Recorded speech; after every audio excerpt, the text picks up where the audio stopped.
오늘 영상에서는 많은 투자자들이 늘 고민하는 주제, 바로 금 선물과 은 선물 중 과연 어떤 종목이 더 수익에 유리할까?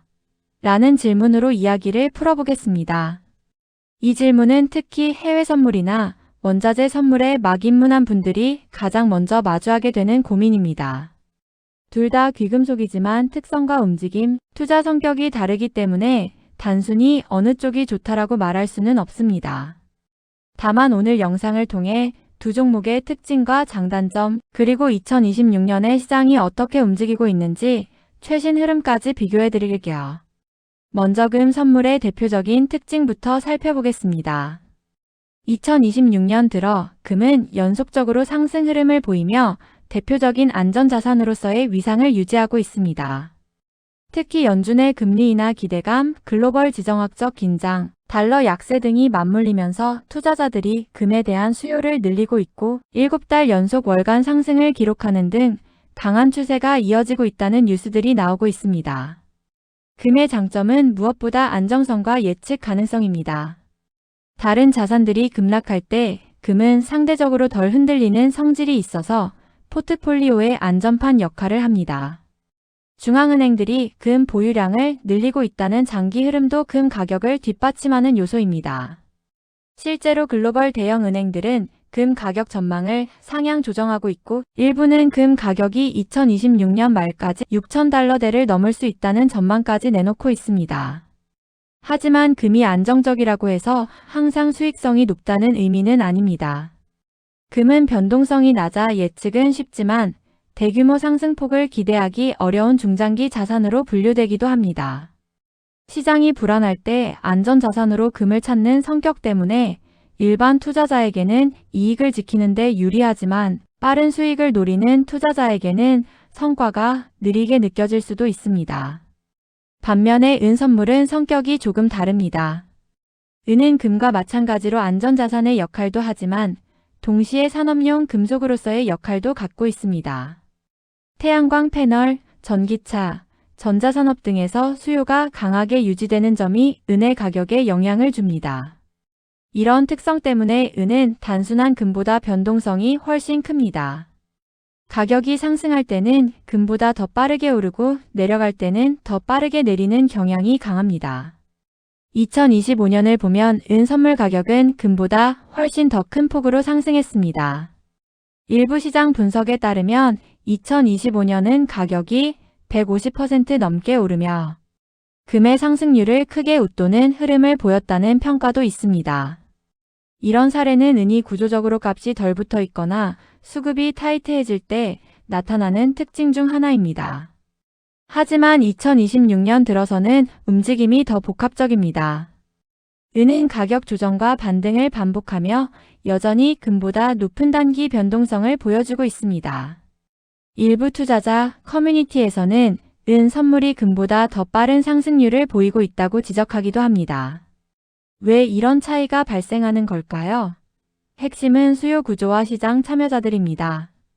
금은 주로 투자 수단과 안전자산 수요로 움직입니다.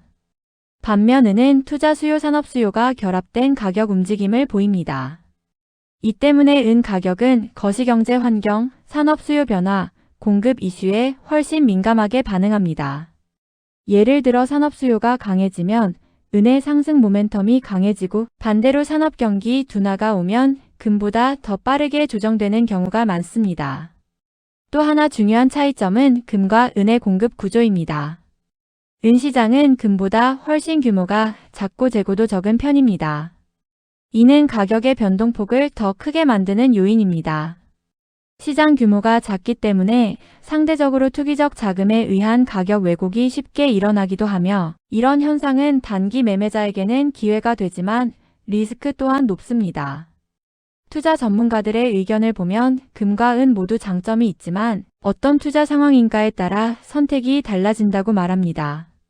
일부 전문가들은 2026년에도 금과 은 모두 상승 여력이 있다고 보고 있지만 금은 안정적인 보존적 자산으로 은은 구조적 수급과 산업적 수요가 결합되어 상승, 모멘텀이 더 강할 수 있는 자산으로 분류하는 경향이 있습니다. 그리고 최신 뉴스 흐름을 보면 은 가격이 최근 급락 후 빠르게 반등을 시도하는 흐름도 나타났습니다. 일부 기관 보고서는 주요 경제 지표와 글로벌 지정학적 불확실성이 가격 반등을 견인하고 있다고 분석하고 있습니다. 이러한 배경을 종합해보면 금과 은은 서로 다른 성격을 가진 자산이기 때문에 투자 목적에 따라 선택이 달라져야 한다는 결론이 나옵니다. 예를 들어 안전자산 비중을 높이고 싶고 큰 변동성 없이 장기적 상승 흐름을 기대한다면 금 선물이 유리할 수 있습니다. 반대로 높은 변동성을 감수하고 단기 수익 기회를 노리거나 산업 수요를 반영한 상승 모멘텀을 기대한다면 은 선물이 더 유리할 수 있습니다. 또한 금은 비율도 투자 판단의 중요한 참고 지표입니다. 이 비율은 금 가격을 은 가격으로 나눈 수치인데 이 값이 높으면 은이 상대적으로 저평가되었다는 신호로 해석되기도 하고 낮으면 금이 저평가되었다고 보기도 합니다. 현재 금은 비율은 역사적 평균보다 낮아 은이 상대적으로 강세를 보이는 구간이라는 의견도 일부 있습니다. 투자 전략 차원에서 접근한다면 단일 자산으로만 투자하기보다는 금과 은을 조합해 포트폴리오를 구성하는 것이 위험 관리를 위해 유리하다는 의견이 많습니다. 금과 은은 서로 다른 방향으로 움직일 때도 있기 때문에 결합하면 위험 분산 효과를 기대할 수 있습니다. 이는 특히 글로벌 경제 상황이나 지정학적 리스크가 불확실할 때 유용한 투자 전략입니다. 오늘 영상에서는 금 선물과 은 선물의 차이점, 그리고 각각의 투자 장단점과 2026년 최신 시장 흐름을 살펴봤습니다. 결론적으로 절대적으로 어느 쪽이 더 수익에 유리하다 말할 수는 없지만 자신의 투자 목적과 리스크 성향에 따라 금 또는 은 또는 두 가지를 잘 조합해 전략을 세운다면 더 현명한 투자가 될 수 있습니다. 이 영상이 도움이 되셨다면 좋아요와 구독 버튼 눌러주시고 다음 영상에서는 금과 은을 포트폴리오에 활용하는 실전 전략까지 깊이 있게 다뤄보겠습니다. 시청해주셔서 감사합니다.